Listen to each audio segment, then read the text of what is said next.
Welcome back to part 4 of our Godot Masterclass.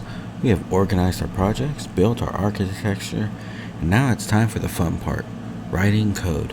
Today we're diving into GDScript. GDScript is Godot's built-in high-level programming language. It's very similar to Python, but it is heavily optimized specifically for Godot's scene-based design. By learning GDScript, you'll gain the ability to define mechanics, create dynamic interactions, and build functionality that goes way beyond static assets. Today, we're going to master variables, the game loop, math operators, if statements, and custom functions. Let's get to coding. One of the biggest benefits of Godot compared to other engines is that you don't need a third-party program for your coding. It has a built-in IDE right here in the editor. It even features autocomplete to predict what you are typing and color-coded formatting to help you identify parts of your code quickly. Let's look at this script in front of us.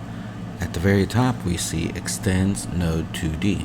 GDScript is an object-oriented language, meaning it organizes code into classes. By writing extends, we're telling Godot that we want to use everything the built-in node 2D class can do, while adding our own new features. Next, you'll see some lines here with some hash symbols. These are comments. The computer completely ignores these lines when running the program. They're just notes written by the programmer to explain what the code does. Finally, you'll see the pass keyword here in our functions. You cannot have an empty function in GDScript, so the pass keyword simply tells the computer to skip this line without throwing an error. To make a game, we need to store and change information, like a player's score or health. To do this, we use variables. Think of a variable like a labeled box where you can store information and come back to use it later. It is best practice to use your variables at the very top of your script, under the extends line. This gives them class scope so they can be accessed anywhere in the script. To create one, we use the keyword var or var, giving it a name, and then uses the equals sign, which is the assignment operator, to assign its starting value. In our example, we're going to turn this health script and make it equal 3. Now, data types are like different kinds of containers for specific information. For whole numbers, we use the int data type. For precise decimals, like this speed variable, we use the float data type. For true or false values, we use the bool variotype. And for text, we use the string data type, which groups characters together. While GDScript allows you to write variables without explicitly stating their type, as your project gets larger, it's much safer to use strict typing. You do this by writing a colon after the variable name, followed by the type. Just like in our examples here, we have variable health, colon, the data type integer, and then we assigned its value. Also, always remember your naming conventions. In GDScript, scenes and classes use Pascal case, but variables and functions should always be written in snake case, where words are separated by underscores. Most games run inside a loop that continuously checks for collisions, takes player input, and draws graphics. This game loop often runs 60 times per second or more. Godot handles this loop for you and provides built-in functions to plug right in. The first is the ready function. This function runs only once, the moment the node and all its children enter the scene. It is the perfect place to set initial values, connect signals, or hide things at the start. The second is process delta. This runs every single frame.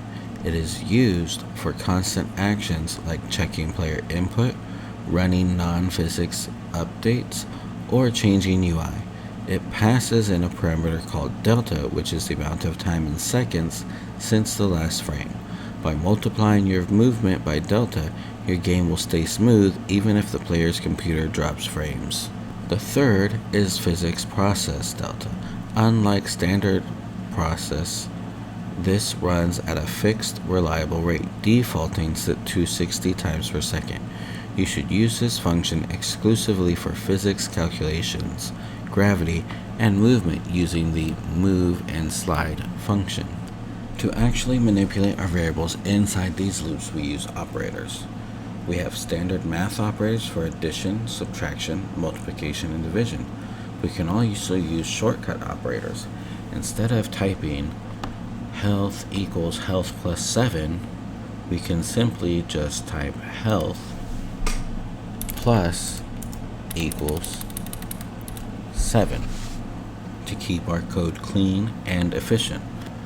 But what if we only want that math to happen under certain conditions? That is where relational operators and if statements come in. Relational operators compare two values.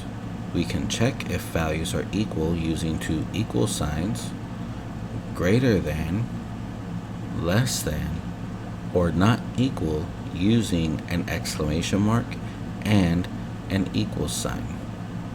We use these inside if statements to branch our code. An if statement checks if a condition is true and only runs the intended code below if it is. If that first condition is false, we can use elif to check a second condition, or we can use else as a default fallback if none of the conditions were met. You don't have to put all your game logic inside Godot's built-in process or ready loops. In fact, you shouldn't.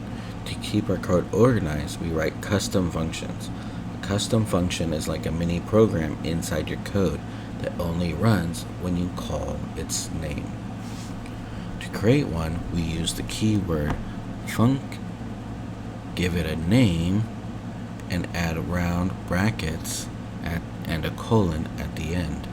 Functions can also accept inputs known as parameters. We can put a parameter named damage amount inside those round brackets. Now, whenever we call this function, we can pass a specific number into it, making the function incredibly flexible. Finally, functions can produce outputs using the return keyword. After our function calculates the new health, we can tell it to return health.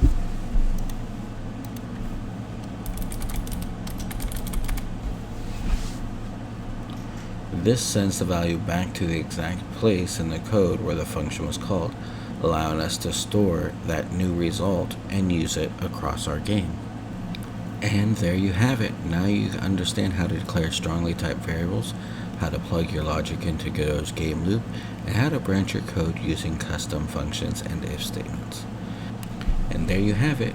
You now understand how to declare strongly typed variables, plug your logic into Godot's game loop, and how to branch your code using custom functions and if statements.